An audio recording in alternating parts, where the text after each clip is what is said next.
So right here and here, you have exhaust crossover tubes. And what that does is the exhaust actually flows through the intake. And the reason for that is that it heats up the carburetor and, you know, helps it to warm up faster in cooler weather is the desired effect.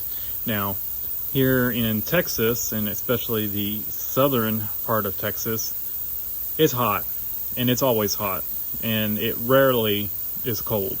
So we're going to get rid of that, because what we don't have that issue of it not warming up quick enough. We have issues of vapor lock and fuel boiling in the bowls of the carburetor and all that kind of stuff that's associated with just a lot of heat.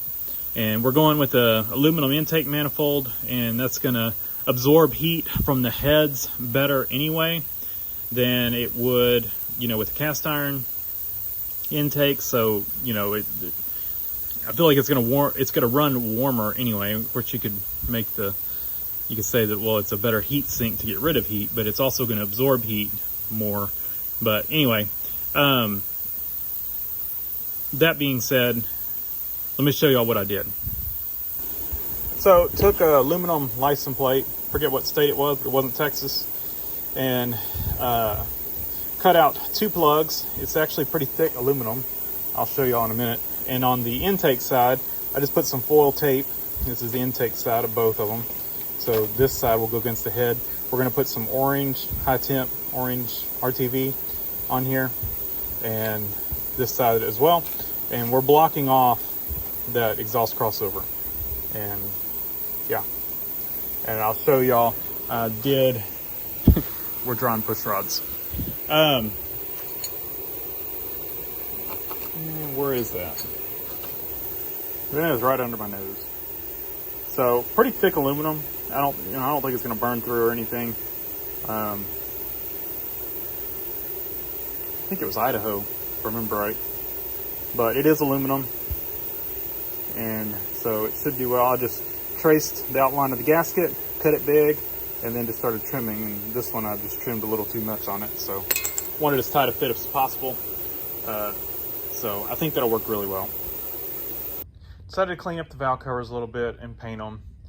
This is old Ford blue, but it's not the right color. I paid extra for the actual Ford blue engine paint, and I guess it's just a different Ford blue. It should have been darker, more of a royal blue, which is funny because I saw this old Ford blue engine paint, and then I saw, you know, it was like 12 bucks. And then I saw a royal blue sitting there that was like $6. I was like, that royal blue looks more, you know, just going by the cap color, looks more of the color it should be. I was like, well, I'll actually get the Ford blue.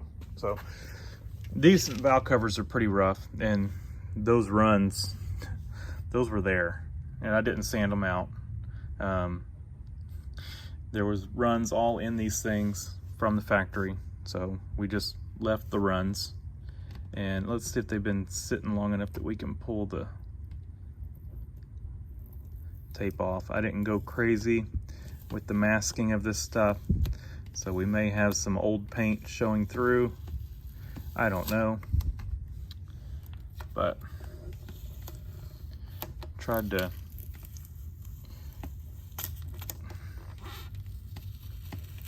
get it pretty good.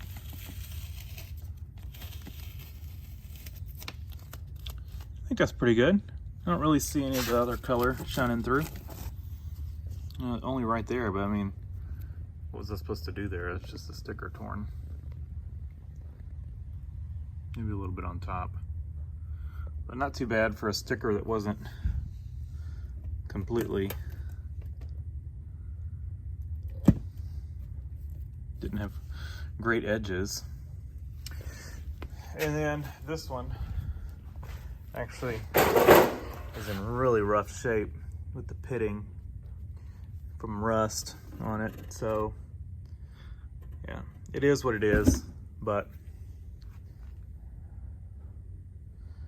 they're better than they were. So let's get them on the car.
So we got a problem. And the problem is our throttle situation. So if you see, this is more of kind of its natural position of where the throttle would want to be. But our throttle is over here. And you can see that's not too good. So what we're gonna have to do is, well, there's a couple different things you could do. Some people would just try to bend that bracket and twist it to where it angles kind of like that. I don't think that's a good idea, because as you're moving the throttle back, it's going to put it in more of a bind. So what needs to happen is it needs to shift over the whole bracket. Probably 2 inches, that's my guess, about 1.5 inches or so. And the reason we have this issue, one, we're running a different carburetor, but main issue is we're running this adapter for the transmission, for the kick down. So that hooks up here. If you weren't doing that, then you would have your throttle, your little ball right here would be actually right there. And if you look, that's actually lines up pretty nice. So if it weren't for this transmission adapter, I think we would be fine. But since we're running that, we've got this issue. And there's no way to get this in here, you know, to where we could run it over here and then still run the transmission kick down. It's just not gonna work. The other issue is the transmission link or lever is hitting the throttle bracket. So, but if we shift it over 1.5 inches, it's gonna clear. So that's our plan. And we're not gonna re-drill the bracket or anything like that. What we're gonna do is we're gonna make basically an adapter. Not an adapter, but it's just gonna be a plate with 2 holes to bolt to the intake, and then 2 holes to bolt the throttle bracket to, this throttle bracket. So it's gonna, and then it'll be shifted over. So that's the plan, and I'll show you how we're gonna do it. We're gonna get this thing kind of out of the way.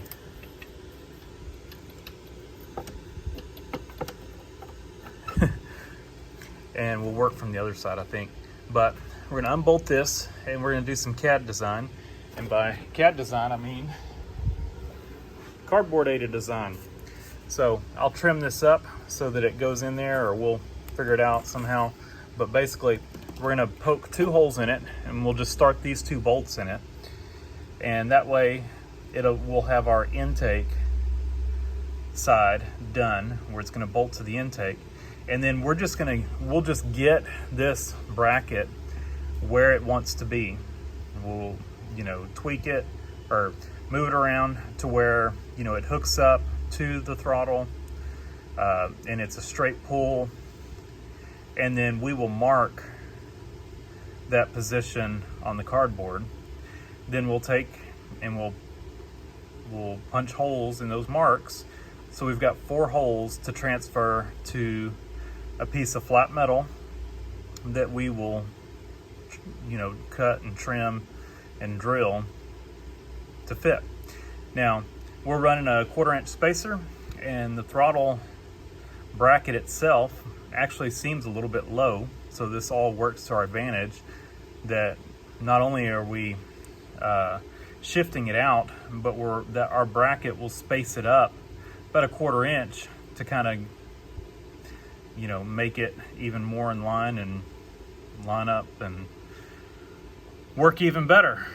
You can see it's kind of at a little bit of an up angle, and so we should be pretty well parallel once it's spaced up a 1/4 inch. So I'll get y'all in here, and it's gonna take some time, so I'm just gonna throw it on time lapse. You're gonna see me messing around with some cardboard. We'll do some arts and crafts here. and we'll get this thing with a working throttle bracket. The back, I don't know what we're gonna do there yet. It bolts to the back of the head. We may have to make a little extension for that, or we may be able to kind of bend and tweak that back part of the bracket to bolt back up to the back of the head. I don't know yet, but we need to get this part where it needs to be first. Aside from that back part, you know, if we ever needed to put it back, we have not modified the front of the bracket. So if we end up running a different carburetor that's not spaced out that far, we can bring it back. Now, like I said, we still have the back part of the bracket, but I feel like I could probably bend that part of it to line up. So we could always bend that back, but there's no bending any of that to make it work. It's gonna have to be shifted over.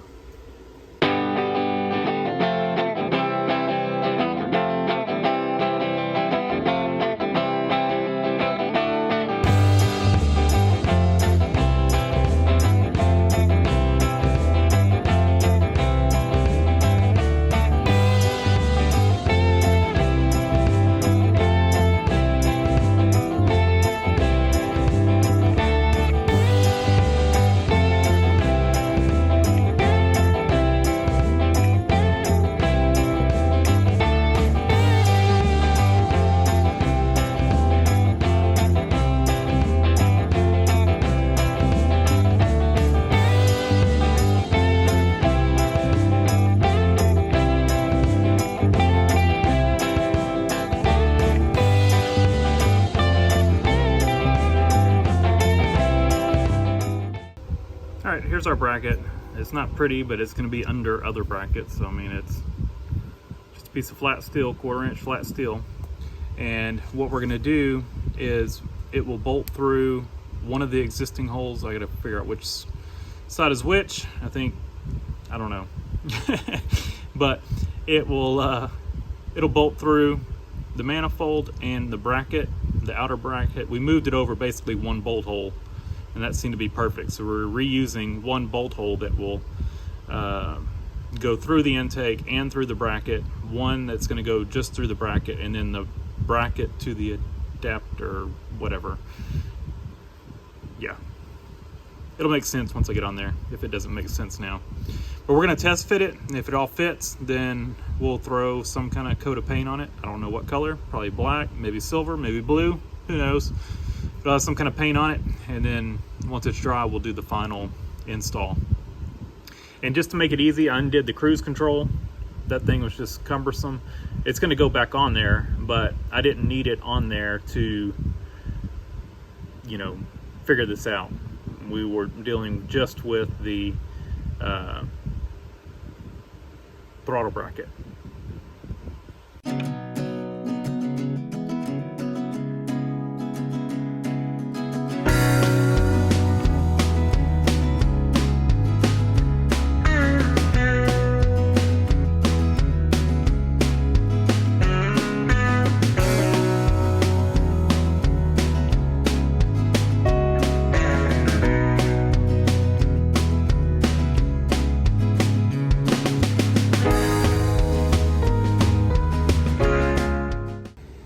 All right, all of our linkage is hooked up.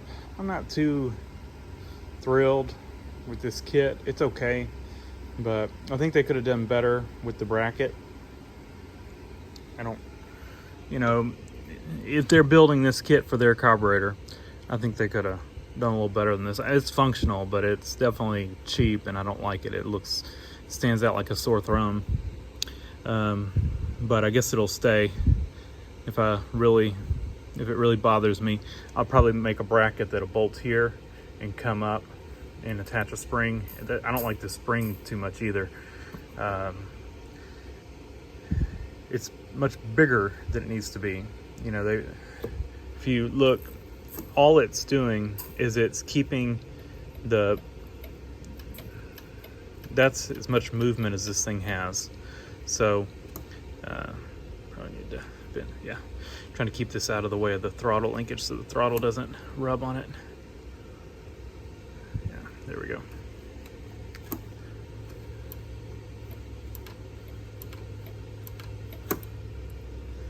Probably need to bring it that way just a little bit. So I'm just kind of fine tuning it as much as I can. But I really don't know what the adjustment is supposed to be on the kickdown. What I did was I got it, you know, it doesn't move with the throttle. The only time it moves with the throttle is when you get to a certain point, and that's your adjustment here. So what I did is I just adjusted it. If you adjust it to where it kicks down too much, this has a stop to it. This only moves this far.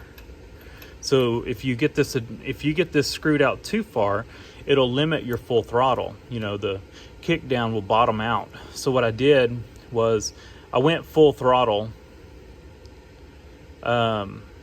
with the throttle, and then I went full kick down, and then I adjusted the kick down to where it touched the throttle. So at full throttle, this is at full kick down. I don't really know. The only other adjustment would be is if it kicked down less. That would be the most kick down you could give it.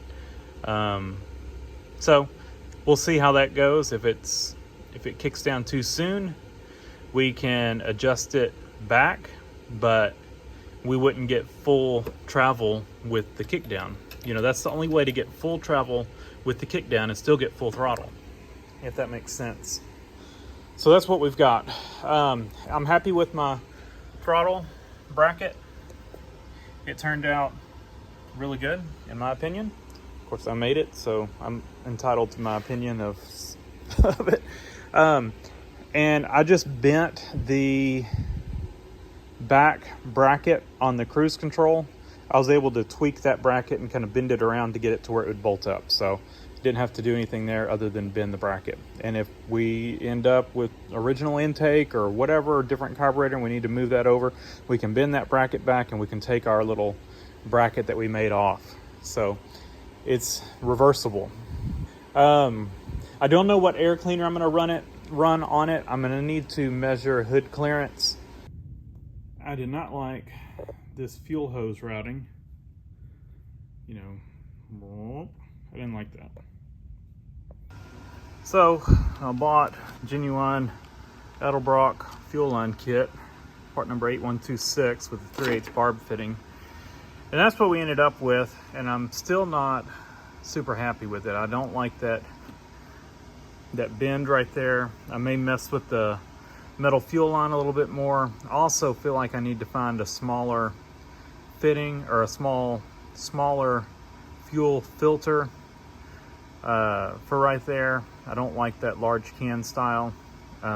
We've got a clean fuel system, so I'm okay with running a smaller filter. I just need to find one. I just had that one in stock, so I put it there. So that gets us, for now, with a working fuel system. Got the original PCV line hooked up, put a 3/8 barbed and 1/4 inch pipe tap fitting in the back of the carb. Just had a plug in there before. I like that better than, you know, running around to the port on the front. And then I just plugged the port on the front, plugged the that vacuum port there, and then I've got that one plugged up for the vacuum advance. I probably need to shorten that hose just a little bit, but it's pretty good.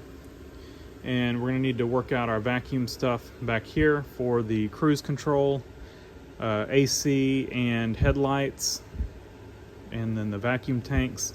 We're gonna have to replace a lot of this vacuum hose, but for now, we'll hook it up. I had it all pretty vacuum leak free, I guess. So I think now we're ready to go ahead and do a compression test. So I'm gonna do that real quick, and then I'll bring y'all back and show you what the results are. All right, our numbers are in. Previously we had 150, 80, 128, 135. Of course, this was cold, but we've now got, and then we had 150, 145, 140, 148. we've got now 140, 130, 138, 128. So our lowest cylinder is 128 and our biggest is 150. That is roughly a 12-pound difference. Or is it 22? 22-pound difference, which is 15%. So within 15%. But because these numbers are lower across the board, I think they're going to come up. I think they're going to come up after it runs a little bit. Plus, you know, we had rags and stuff in the cylinder wall, you know, to clean all this up, and then I wiped the cylinder walls. So after it runs, it may have some oil around the cylinder walls, probably because I think right now the rings are going to be dry. Like I said, because I wiped down the cylinder walls. So I think these numbers will come up after it runs. You know, the valves are going to seat a little better. Plus, you know, the rings are going to get some oil sloshed on them. So all that I think is going to help these come up. Will they be 150? Probably not. But I think they're all going to end up, you know, roughly within 10% of each other. Our bank 2 is within 10% of each other, and our bank 1 is within 10% of each other, but our bank 1 is not within 10% of bank 2. We're within 15%. But like I said, I think we're going to come up from that, and I think we'll end up with a good, healthy engine.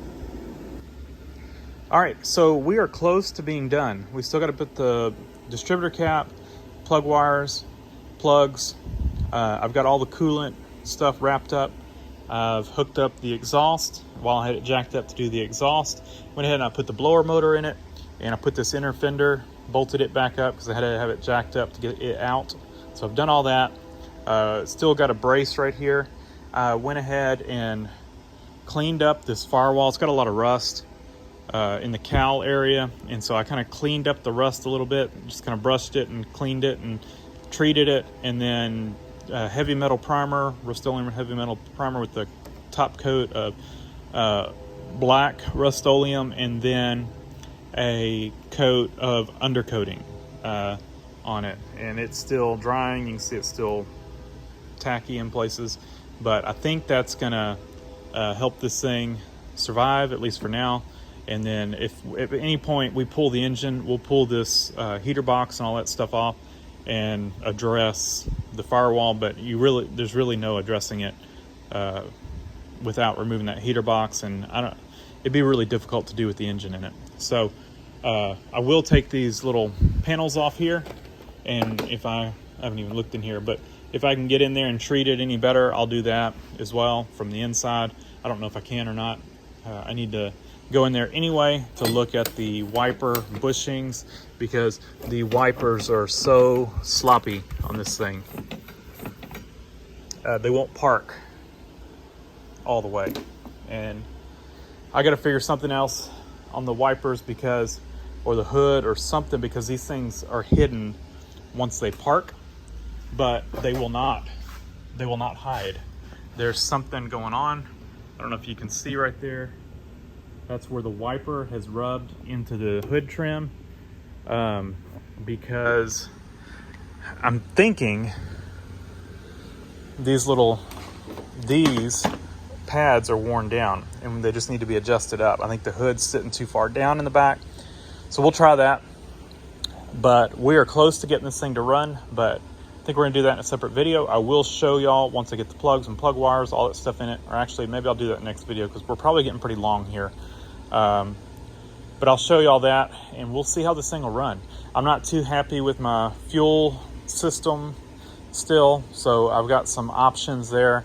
Waiting for some parts to come in, and we're gonna redo this. I don't like it, and the reason I don't like it is the line coming over here, this metal line, is a 5/16, and then this filter is a 5/16, and then the line here in the carburetor is 3/8, and you cannot change that end out on this elbow here. And the original inlet that I had on there was 3/8 as well. I didn't even think about it when I first hooked this up, and I had a fuel leak. I had a fuel leak right here when I was cranking it over doing the compression test, and I realized at that point, I was like, oh shoot, that's 5/16, and we've got 3/8 here. So I cranked down on that clamp, and it stopped leaking, but I don't like it. So we're gonna redo that, and I'll show you my idea when the parts come in. You may ask why I didn't paint this piece to match the valve covers, and that's because this thing is rotted out on the ends, and I need to find another one, so I didn't bother with painting it because it needs to be replaced. And also, I'm trying to find a set of valve covers. I need to go to swap meet. I want to get some valve covers. These things are so pitted, and I don't like the color. I did look at a different O'Reilly's, and they had a Ford dark blue, which looked, the cap color looked kind of like a navy blue. The other O'Reilly's didn't have it. They only had Ford blue and old Ford blue, and this one had those two plus a dark Ford blue, which is, I think, what this was. It definitely was not that color, because it's not that. So I think that would be right, and so we're gonna revisit that when we find some valve covers, or if I end up having to pull the valve covers again, I may just throw some paint on them. But for now, they're gonna be this brighter color or lighter color, whatever. It'll be fine. And I kind of wish I would have done my little bracket there, aluminum colored, but it's fine. It matches the valve covers. Pull it back off again. I may do it silver if I don't like the blue. Anyway, so I need to plug my coil in, or the distributor in. But yeah, we are very close to having this thing running again, and it'll be interesting to see how it runs. That other carburetor was a mess, and yeah, I ended up, the whole reason for going to the Edelbrock really was because I found this carburetor, or this intake, this used intake, which I felt like was a good deal, but I ended up doing a lot of work to it. But there's not enough room. This is a square bore, and that carburetor is a spread bore. If you have a square bore intake and a spread bore carb, there is an adapter, but the adapter to clear the back secondaries, the adapter is pretty thick, because if you just had a plate adapter, the secondaries are gonna hit the spread bore. The spread bore is not, or the square bore is not as wide in the back. So you have to have an adapter to widen it out and carve out an area for those secondaries. And so there's not enough room to run this intake and adapter that's thick enough to be able to run a spread bore carburetor. So we had to go to a square bore. Plus, the choke linkage on that carburetor, there's something not right. It's bent, it's missing, something is wrong with it. And I haven't tried much adjustments, but it is like, there's something going on there. But I've heard those are finicky carburetors anyway, so we went this route. I think I paid, I don't know, I probably told y'all at some point, it was 40 or 50 bucks or 20, or I don't know. I think it was 40 bucks. So it was cheap, and I already had a kit for it, so I didn't have to buy a kit. So anyway, that's what we got. So we will be starting this thing soon. So like I said, we're getting really close to getting this thing where we can run it, but that's gonna do it for this video. And thanks for watching. Leave a comment down below, hit the like button, and subscribe for more. Lots more videos to come on this car.